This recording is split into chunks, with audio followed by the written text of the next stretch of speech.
bakunzi bacu ba DJP Global Hub, twizere ko aho muri hose mumeze neza.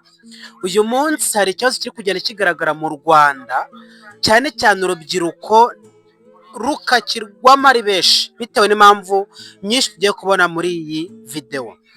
Ahangaha mu Rwanda rwose ibintu bya scam bimaze gufata indi ntera. Ama business araza akakwereka ko afite icyangombwa cya RDB, agakurura abantu bagashya, bagashoramo imitungo yabo bagashya. Ariko uyu munsi wo tugiye kubana ngiye kugaruka ku bimenyetso bitanu bizakwereka ko business cyangwa se umushinga bakwereka ko wakubyariye inyungu washoyemo amafaranga ari scam. Nibyo ahangaho byumve neza, hari ibimenyetso byinshi cyane bishobora kukwereka ko business ari scam. Ariko ahangaha ikintu ngiye kukwereka, ngiye kukwereka ibimenyetso nibura bitanu byiza by'ingenzi bikwereka ko business ari scam. Ahangaha uraza guhita usobanukirwa impamvu TMP yafunze. Muri make uraza kuza guhuza ibyemenyetso ndibuze kukubwira cyangwa turibuze kurebera hamwe, urebe koko niba biri reflectinga kuri TMP. Ndetse n'indi business yaje iri gukora, iyo bayita CCR, ngo ni Solar Central Africa. Ngira ngo urubyiruko murabizi, muraza no kutubwira muri comment. Ubwo mperuka gukora kuri TMP itarafungwa, benshi baje batubwira ko twabakebuye, ko amakuru twabagejeje ari ingenzi, abandi bazavuga ko bayihahiramo. Gusa byaje kurangira nyuma n'ubundi tubonye yuko hari feedback zaje ku bantu bifashe ntibashoremo kuko bumvishe ko ari scam TMP. Niyo mpamvu n'ibimenyetso bitanu tugiye kugarukaho, nizeye ko hari abantu benshi bishobora kuza kuba byagirira umumaro. Ahangaha rero ngiye guhera ku kimenyetso cya gatanu njya ku cya mbere. Nzajya ku kimenyetso nyitangeho n'ingero nyinshi ku buryo uhava ubyumvishe, ku buryo nta muntu uzabasha kugushuka mu buryo bworoshye. Mwibutsa ko ubundi mbere yo gushora amafaranga yawe muri business iyo ari yo yose, ubanza gukora ubushakashatsi kandi ukareba niba business ugiye gushoramo yanditswe cyangwa se yemewe n'amategeko, kandi ukanareba ku bantu b'abahanga cyangwa se ku bantu bagiye bayivugaho. Ukabanza ugakora iyo survey, ukumva icyo ari cyo kugira ngo nibura ubashe gufata decision wo kugira ngo ushore ibihumbi byawe 500 miliyoni uze uvuga ngo bayiriye. Rwose ibyo ni umuco mubi cyane. Niyo mpamvu tugira ngo abanyarwanda rwose badevelop umuco wo gukora ubushakashatsi, wo gushaka amakuru cyane rwose. Ibi ngibi rwose bizagufasha kudashora amafaranga yawe udasobanukiwe neza. Dore ibimenyetso rero bitanu bikwereka yuko business ishobora kuba ari scam, cyangwa ishobora kuba ifite amahirwe 90% yo kuba ari scam, 10% bikaba ari uko twayibeshyeho gusa, kandi nabwo iryo 10 ni byinshi rwose. Ahangaha twagiye nyumva neza. Dore ikimenyetso cya gatanu, ba nyiri business bagushyiraho igitutu cyo gufata icyemezo vuba. Icyo ni ikimenyetso cyihuse, bagushyira ku gitutu. Ahangaha nimva bagushyira ku gitutu, bakubwira ko uyu munsi ari wo munsi wa nyuma ari kuboneraho amahirwe. Ni urugero wari gutomboreraho. Ahangaha mu mbabare nzajya nifata urugero kuri CCR, iracyakora mu Rwanda. Ndakeka n'inzego za leta zimwe zirabizi kikora, kuko bafite ibiro ahantu hagiye hatandukanye. Na TMP yari ifite ibiro hano za Kimironko n'ahantu hagiye hatandukanye za Gatsibo. Gusa ibyabaye mwarayibonye, ntabwo twamenya ahantu ibyo biro byimukiye. Ni CCR ifite ibiro harahari henshi hagiye hatandukanye, bakorera amanama muri Hilltop. Reka tureke kugira ikindi twongeraho, gusa ni byinshi. Nta bintu byakorwa bitazwi, biba bizwi. Ariko nibura ngiye cyo mfokasinga uyu munsi, ndagira ngo wowe bashishikariza kubijyamo umenye ibi bintu. Ikimenyetso cya gatanu uko nakikubwiye, ni ukugushyiraho igitutu cyo gufata icyemezo vuba. Urugero bakubwira ngo uyu munsi niwo munsi wa nyuma, amahirwe ararangira mu masaha make, cyangwa ngo ntubibwire abandi. Hari n'abakubwira ngo ntubibwire abandi, banza ukuremo inyungu zawe, kugira ngo bakumvishe uburyo icyo kintu ari ingenzi cyane. Gusa icyo ugomba kumenya ni uko bizinesi yizewe yo iguha umwanya wo kubanza gusobanukirwa no gufata icyemezo ku giti cyawe. Ngira ngo ibyo bintu murabyumva neza. Muri make aha muzayibona kenshi na kenshi, wenda urugero ni abahangaha, ubona aba bantu babikoreye ngo bahita bashyiraho WhatsApp group. WhatsApp group buri munota babandika. Nibyo umuntu winjiyemo wese siko ahomba. Mbanze mbisobanure neza muri scam. Scam umuntu winjiyemo wese siko ahomba, mubimenye rwose iki ngiki cyo mubimenye. Turabizi ari comment nyinshi turi buze kwakira mutubwira nabi ngo turabakora ku mugato ya. Hari benshi bungukiramo, gusa hari benshi cyane bakubye uwo mubare nk'inshuro 1000 bahomba. Kuko nk'umuntu wabijoininze mbere usanga bamukubita inyungu kugira ngo abashe kugira umwete wo gushishikariza abandi ngo binjiremo. Kintu mucyumve neza. Urugero nge niba ninjiyemo, niba kampani ikiza mu Rwanda, ni urugero ivuye hanze. Iyi kiza mu Rwanda njyewe uyinjiyemo, banyumvisha buryo ki mbonamo inyungu bakanazimereza, kugira ngo banyubakamo icyizere kikurura abagenzi banjye, noneho bakanambwira buryo ki bagenzi banjye nibinjiramo nzajya mpembwa wenda 2,000,000 ku kwezi. Ugasanga ayo mafaranga bakubwiye na minisitiri kuyahembwa biba byagoranye, umukozi wa leta uyahembwa biba byagoranye. Ukibaza ngo njyewe banshaka iki? Niyo mpamvu rero mu gihe ubonye bizinesi gushyiraho igitutu ngishyura, cyangwa se fata icyemezo ku kintu runaka vuba vuba, gira amakenga nyaboneka. Dore ikindi kimenyetso cya 4, ni amakuru asobanutse abantu bayirimo baba bafite. Urugero nk'iyi CCR niyo ndibuze kwibandaho uko ngiye niyo nakoreye ubushakashatsi, kandi mbona nayivuzeho abantu benshi bayigwamo, nk'uko TMP yahombeje abantu benshi. Uzasanga hari umuntu witwa Aisha, ariko muri meeting ubone hari umugabo, ubona afite nomero niyo hanze, ubona arandika Ikinyarwanda. Nibyo AI zarabyoroheje, ariko usanga ba bantu bita ko barimo bagezemo mbere nabo uwo Aisha nawe bazi, amenyekane azibe bamufate, nibibaho. Usanga nyine ariko ngo ni Aisha. Mvuze Aisha wakumva ukina filime, n'urugero. Gusa siwe, hari undi wiyita Aisha akanashyira ifoto y'umukobwa mwiza kandi ari umugabo, kandi ari timu y'abantu b'abagabo bari kubikoramo.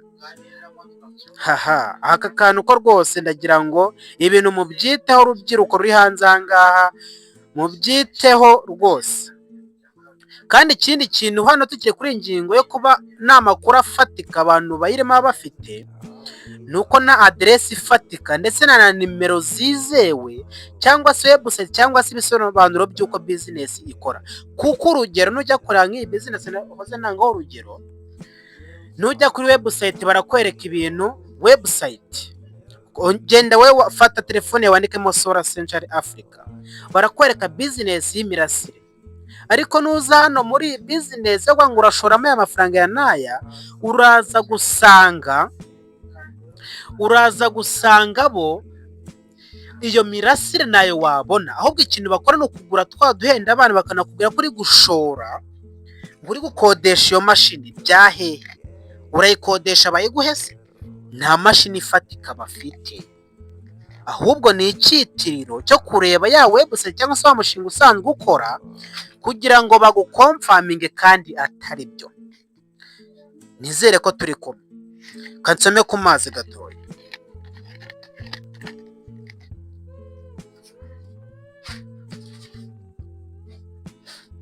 Okay. Dore ikindi kimenyetso cya 3. Turi kumanuka turimo turajya ku cyambere. Izi business za scam ikimenyetso kenshi zihuriyeho, zibanda cyane cyane ku kuzana abandi bantu. Akantu mukumve neza: invitation to get reward. Ariko nawe tekereza neza, business kubwira ngo urunguka ngo urabanza uzane abandi nabo bashoremo. Urumva ari iki? Ikintu ibi ngibi bisobanuye ubwabyo, banza ucyumve neza.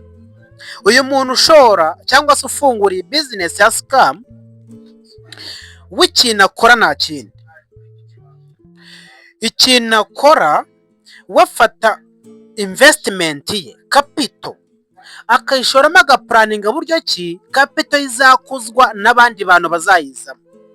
Niyo mpamvu wowe uri muri izi business, kugira ngo ubashe kuba wabona umushahara wawe, bizagusaba kuzana abandi bantu, kuko abantu babaye bakeya, uwayishoye ntago yakunguka, kuko aba ashaka ngo tumira abandi bantu bazi babe benshi, bazane menshi, nkuheho wowe ugeze ku munsi wo gufata, ahasigaye nanjye ndi nyabaniremo hagati. Ngira ngo sinzi niba uri kubyumva neza, ariko ndumva turi kumwe. So aka kantu rero, aka kantu mukazirikane, kubona business gusaba kuzana abandi bantu benshi ngo ubashe kubona inyungu. Ibi ngibi rwose ni ikimenyetso gikomeye cya scam. Kandi nawe usubije amaso inyuma ukareba business zose wogeye wumva zagiye zifunga, STT ukumva ukuntu yakoraga, TMP ukumva ukuntu yakoraga, ukareba n'izindi zirimo zirakora ubu, wahita ubyibwira neza. Muri make banza wumva aka kantu. Niba amafaranga yawe azava cyane ku kwinjiza abandi banyamuryango, aho kugurisha ibicuruzwa cyangwa serivisi zifite agaciro, byombi ibi ngibi ubwabyo bishobora kuba scam 100% cyangwa se pyramide scheme. Ubundi ni uko pyramide zikora uruhererekane, ngo reward, ngo nimfitiye inzu umuntu, undi muntu yimfitiye inzu undi, ngo bose ndababonaho percentage runaka. What is that? Banyarwanda dusobanuke, urubyiruko dusobanuke rwose, tumenye gushaka amafaranga no kuyarinda. Ibi bintu ntitunarindiriye ko rwose leta itubwira ngo bimeze gutya, keretse leta nivuga ngo twinvesting anga, nk'uko tuzi ibyo bita kugura amastock cyangwa se izi maporomesha mwenda, stock exchange. Ngira ngo turabizi muri capital market, turabizi igihugu ziba zihari zemewe, ugura amamiliyoni angahe bakakungukira. Ibyo ni leta irabyemera. Ariko izi ngizi gute umuntu utazi isura utahamagara ngo akuvugishe adashaka ko numva ijwi rye, ahubwo akoresha abo bandi bantu yihindura amazina? Why? We need to be open minded kabisa. Ahangaha nta kindi rwose, ibi ngibi biba biri scam. Dore ikindi kimenyetso cya kabiri turi gusatira icya mbere. Business za scam cyangwa se kizakwereka ko business ari scam, bagusaba kwishyura amafaranga mbere yo gutangira. Iki kintu banza cyumve, kugusaba amafaranga mbere yo gutangira. Ubundi iki ni ikimenyetso nanone simusiga kikwereka ko icyo kintu kiri scam. Ushobora kwibaza ngo, ushobora guhita utekereza ngo ese ubundi hari business umuntu yakora atabanje gushoramo amafaranga? Icyo ni ikibazo cyiza. Nibyo, muri make nta na business watangira nta capital ufite, either human resource cyangwa se financial resource. Nibyo, ariko banza umbwire, aya mafaranga ushoye yaguze iki? Uyaguze icyizere cyangwa se amagambo umuntu yakubwiye ngo shora nzakungukiranya, ngo tuzamamaza, ngo tuguhereze miliyoni zingahe? Imagine abantu wenda bakoresha ama YouTube, murabizi cyane n'amatwita. Niba YouTube ubona views, wenda reka tuvuge views 1000, abantu 1000 niba bakurebye, niba barebye ibintu wakoze, YouTube ikakwishyura amadolari 2 n'igice kugeza muri 3 5 gutyo, bitewe na content yawe ahantu iherereye cyangwa se niche yawe. Ukambwira ngo ngiye kwamamaza, ngo ni marketing, ngo njyewe ngiye kwamaza, ngo njye baramemba miliyoni 2 kuko abantu 5 binjiye. Imagine, banza thinking about this. Naga abantu baribwa ari injiji. Hari igihe abari amakuru makeya, ariko nibura iyo ubashe gusobanukirwa ukagira n'ukuntu byitwaramo, hari ukuntu ugenda usobanuka. niyo mpamvu niba bagusaba amafaranga menshi yo kwinjira cyangwa se gufungura konti, ubwo ndavuga izo bizinesi, nta serivisi cyangwa se ibicuruzwa bifatika baguha, banza wumve iki kintu, nta serivisi cyangwa se ibicuruzwa bifatika baguha, tangible goods, not intangible goods. Itonde, aya si amayinite tugiye gucuruza. Amayinite niyo utanga amafaranga ari cash bakagushyira mu buryo bwa elegitoronike ukayacuruza gutyo. Gusa izo sosiyete ziba zizwi, ni MTN, Airtel mu Rwanda zirazwi cyane, wabona naho ubariza kira ngo murabizi. Wenda hari nk'icyo kize kubaho kuri MTN mu minsi yashize, ikibazo cyaratanzwe kirumvikana, niko se wariwe miliyoni 3 muri TMP yibajije nde?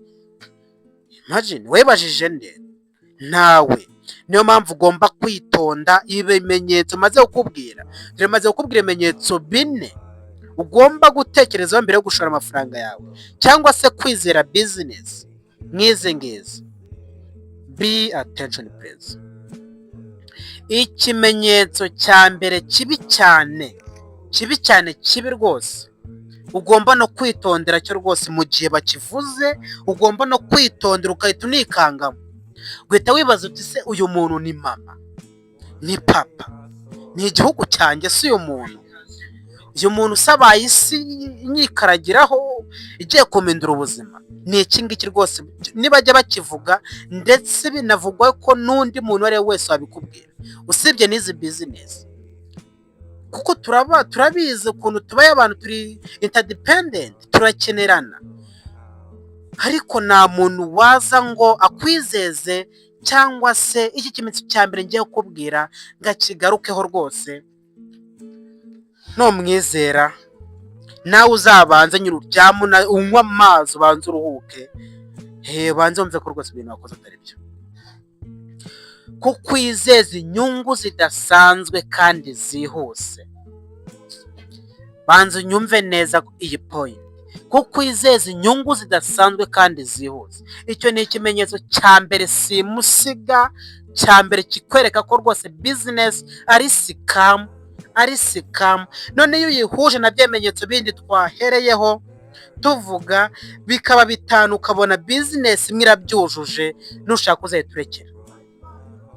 Ntuzajye no kwirirwa ubaza andi makuru, nunakora ubundi bushakashatsi, iyi video izajya bigusobanurira.